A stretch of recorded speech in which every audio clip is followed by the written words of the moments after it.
পিঠে এই শেপ করা, তারপরে সেপারে দেওয়া সমস্ত কিছুটাই মা বড় মার থেকে শিখে।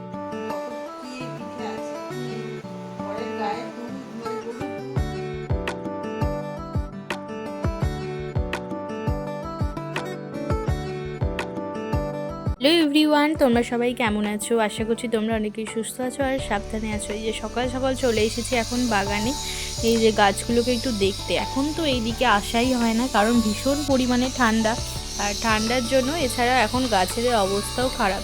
তো সব গাছের পাতা তো ঝরে যাচ্ছে, আর জবা গাছে তো খুব একটা বেশি ফুল হয় না, ওই এক দু একটা হয়, ওইগুলোই তারা মায়ের পায়ে দেওয়া হয়। তো চলো সারাদিনের ব্লগটা তোমরা দেখতে থাকো। আর এইদিকে আজকে মা দুপুরের জন্য বানিয়েছে ফ্রায়েড রাইস, তার সঙ্গে আলুর দম আর বেগুন ভাজা। তো এটাই আজকে দুপুরে লাঞ্চ। তো আজকে তো বৃহস্পতিবার, তো সেই জন্য মা নিরামিষ করেছে সমস্ত কিছুই। তো আলুর দমটা দিয়ে তো ফ্রায়েড রাইসটা খুব ভালোই লাগছে, দেখতেই পাচ্ছ। ফ্রায়েড রাইসের মধ্যে কি নেই, বিনস আছে, মটরশুঁটি আছে, গাজর আছে, সমস্ত কিছু দিয়েই মা করেছে। তো চলো, আলুর দমটাও কিন্তু দারুণ হয়েছে, আর তার সঙ্গে বেগুন ভাজা, আবার ওদিকে আছে টমেটোর চাটনি, আরও দারুণ লাগছে। তো চলো খাওয়া দাওয়া করে নিই, তোমাদের সঙ্গে আবার একটু পরে দেখা হচ্ছে। পুরে খাওয়ার পর বনু এদিকে মাখছে হচ্ছে কয়েক বেল মাখা। তো এখন তো শীতকাল, বুঝতেই পারছো, কয়েক বেল মাখা প্রত্যেক দিনই প্রায় হচ্ছে, আর ভালোও লাগে। তো সেই জন্য ও মাখিয়ে নিচ্ছে। আর কয়েক বেল মাখার জন্য যে কাঁচা লঙ্কা, তারপরে চিনি, তারপর ওইদিকে দিয়েছে একটা, আমি বানিয়েছিলাম তেঁতুলের চাটনি। তো তেঁতুলের পাল্পটাকে ভালো করে নিয়ে একটা কড়াইয়ের মধ্যে চাট মশলা, চিনি, বিট নুন, একটু ঝাল দিয়ে ভালো করে একটু চাটনি বানিয়ে নিয়েছিলাম। ব্যাস এটা দিয়ে দেবে, আর তার সঙ্গে তো গাছে ফ্রেশ ধনে পাতা, আমাদের তো ছাদে এখন প্রচুর হচ্ছে ধনে পাতা, তো ওই ধনে পাতা আরে দিয়ে ভালো করে মাখিয়ে নিলেই ব্যাস। ও মাখিয়ে নিচ্ছে, ব্যাস কয়েক বেল মাখা একেবারে রেডি। চলো এইদিকে একটু ছাদে এখন বসবো, এই বেল মাখা খেতে খেতে এখন একটু মা, আমি, বনু এখন একটু গল্প করব। আর এদিকে পাপা তো খেয়ে নিয়েছে, আর দাদাও অল্প করে খেয়েছে। তো চলো এখন একটু গল্প আরে করি, ছাদের রোদ্দুরে বসে বসে বেল মাখা খাওয়ার মজাই আলাদা। তো চলো খেয়ে আবার তোমাদের সঙ্গে সন্ধ্যাবেলায় কথা বলছি। মা আজকে রাত্রিরেও একটা খুব ভালো একটা স্পেশাল রেসিপি বানাচ্ছে। তো এই সিজনে মা বাড়িতে বানাচ্ছে পিঠে। তো সেই জন্য এখানে পিঠে কী কী হবে তোমাদেরকে একটু বলেই দিই। তো হচ্ছে যে সে পুলি পিঠে হবে, তার সঙ্গে হবে দুধ পুলি, আর তার সঙ্গে পাটিসাপটা। বুঝতেই পারছো এখন তো শীতকাল বেশ ভালোই পড়েছে, শীত শীত তো বাইরে বেশ ভালোই ওয়েদার। তো সেই জন্য মা তো পিঠে বানানো এদিকে শুরু করে দিয়েছে। তো এখানে খুব সুন্দর করে মা পিঠেটা বানাচ্ছে, দেখো তোমরা। আর মা তো এই শীতকাল পড়লো মানে পিঠে শুরু হয়ে গেল বিভিন্ন ধরনের, আমাদের এর আগে দুবার হয়ে গেছে, তোমাদেরকে এই মনে হয় থার্ডবার দেখাচ্ছি। তো এই পিঠের ডিজাইনটা কত সুন্দর মা করলো, দেখলে তো তোমরা। তো চলো এগুলো সব যাবে হচ্ছে স্টিম হবে, আর কিছুটা পিঠে দুধ পুলিও হবে। তো চলো তোমরা ব্লগটা দেখতে থাকো। মা বাড়িতে বানাচ্ছে প্রায় ক রকমের পিঠে মা? 3 রকম, 3 রকম পিঠে। তো চলো তোমাদের বলে দিই। নারকেলেরই এখানে আছে পুলি পিঠে, আর এখানে হবে দুধ পুলি। হ্যাঁ, সেই জন্য এখানে মা পিঠেটা করে নিয়েছে। আর তার সঙ্গে হবে পাটিসাপটা। বুঝতেই পারছো আজকে অঘ্রাণ মাসের বৃহস্পতিবার, পৌষ মাসের বৃহস্পতিবার, তো সেই জন্য বাড়িতে তো পিঠে হবেই। তো সেই জন্য কি সুন্দর করে মা পিঠেগুলো বানিয়েছে দেখো। আর এই সমস্ত পিঠেগুলোই অসাধারণ খেতে লাগে, দেখো। তো পিঠেটা বসিয়ে দিয়েছে, তোমাদেরকে দেখিয়ে দিই। এই যে পিঠেগুলো সব ভাপে যাচ্ছে, এই যে হাঁড়ির ওপর, তারপরে এরকম করে ব্যাস বন্ধ করে দিলাম। তো ভাপ হয়ে গেলেই এটা হয়ে যাবে। তার আগে তোমাদেরকে দেখাই মা ওইদিকে কী কী রান্না করছে।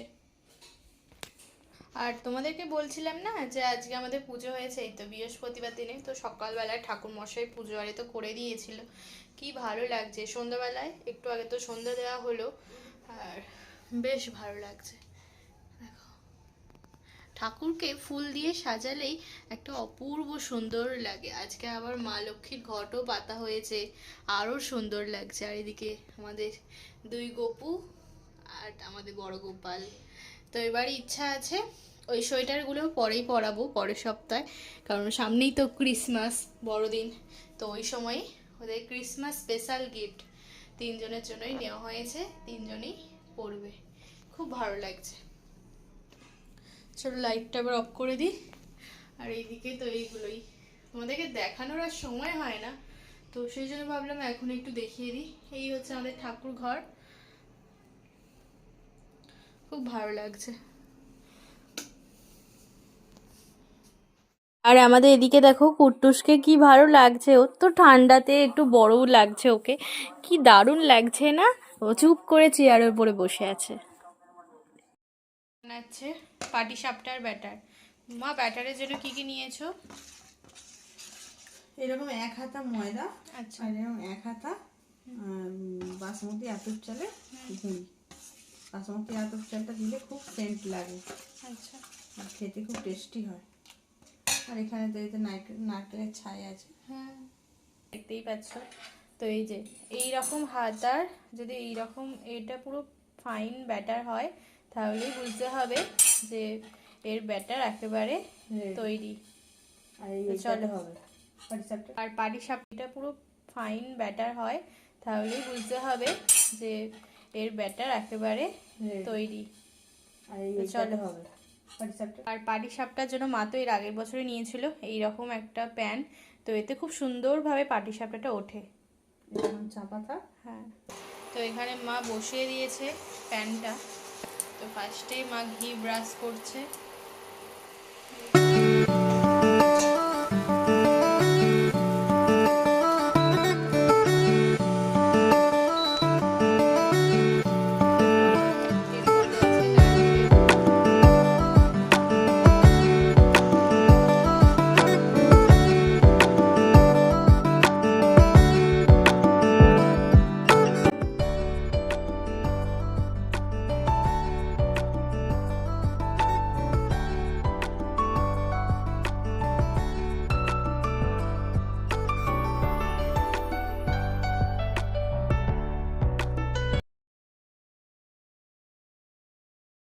দিল আরো একটা।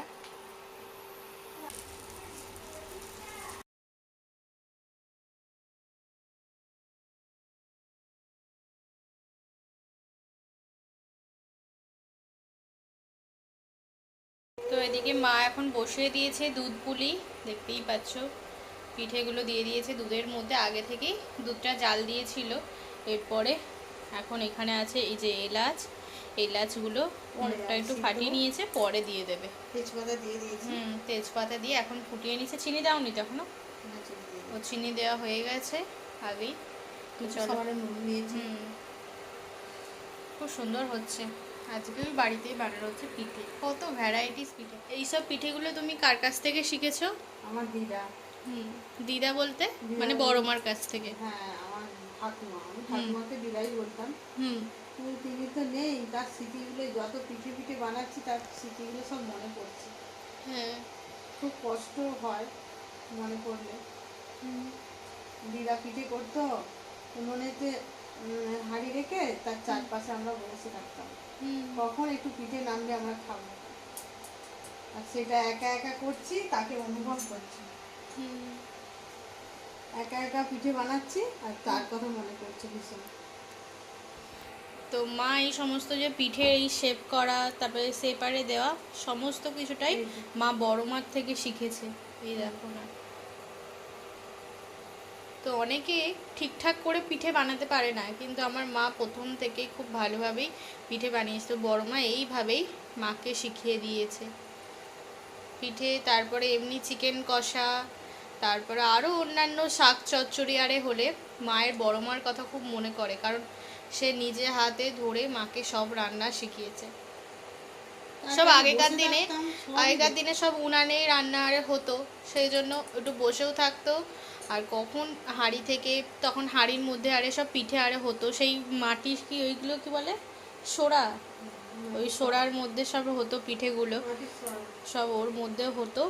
আর কখন নামবে আর মা আরে সবাই খেত, বেশ ভালো তখনকার দিনগুলো। আর তখন এই কয়েকটা তো পিঠে আর হতো না, তখন আরও বেশি বেশি করে পিঠে হতো সারাদিন। তার পরের দিন আবার বাসি পিঠে বেশি করে পিঠে হতো সারাদিন। তার পরের দিন আবার বাসি পিঠে নিয়ে কিছু বলো মা। ঘুম থেকে তাড়াতাড়ি উঠেই আগে ব্রাশ করে আগে সব পিঠে দেখবো কত কি পিঠে আছে। ঘরের গায়ের দুধ, মানে গরু আগে তো মায়েদের কালো কালো গরুর দুধ খুব মিষ্টি হয়। হ্যাঁ। আর আমাদের গরু ছিল, আর সেই গরুর দুধে এরকম সেদ্ধ হয়। এখন তো এখানে বাজার থেকে কিনতে হয়, তবে আমরা খেতে পাই। দুধের যে স্বাদ, সেই স্বাদ এখনো যেন মুখে লেগে আছে। এখন তো এটা কিনলে তবে পাওয়া যায়। ভালোই লাগবে পিঠেগুলো। আর আমি পিঠে লুচি, এমনি স্পাইসি রান্না, সমস্ত রান্নাই ভালো। আমি নিজে করে নিজে বলবো না, আমার রান্না তো আমার ছেলেমেয়েরা খেয়ে খুব প্রশংসা করে। কিন্তু এই পিঠে আমি পুরো নিষ্ঠাভাবে করি বলে না, আমার খুব ভালো হয়। পিঠে, তারপরে তাল ফুরুলি, তালের বড়া, এমনি ঠাকুরের প্রসাদ তো অপূর্ব সুন্দর খেতে হয়। রান্নায় খুব পারদর্শী, কিন্তু দেখা যাক যদি রান্না নিয়ে কিছু করতে পারি। হ্যাঁ, এদিকে তো সমস্ত পিঠেগুলো হয়ে গেছে, আর এদিকে পাপা আর দাদাইও চলে এসেছে। তোমাদেরকে ফাইনালি পিঠেগুলো দেখিয়ে দিচ্ছি। এখানে আছে নলেন গুড়, আর তার সঙ্গে সেদ্ধ পিঠে, আর তার সঙ্গে পাটিসাপটা, আর এদিকে আছে দুধ পুলি। তো তোমাদের প্লেটটা কেমন লাগছে বলো? পুরো শীতের রাতে জমে যাবে না ডিনারটা? তো তোমাদের কেমন লাগলো আজকের ব্লগটা অবশ্যই আমাকে কমেন্টে জানিও। ভালো লাগলে চ্যানেলকে সাবস্ক্রাইব, লাইক, শেয়ার করতে অবশ্যই ভুলো না। দেখা হচ্ছে নেক্সট ব্লগে। পরবর্তী ব্লগটা আরও খুব ভালো হতে চলেছে, তো পরবর্তী ব্লগের জন্য অবশ্যই অপেক্ষা করো। টাটা।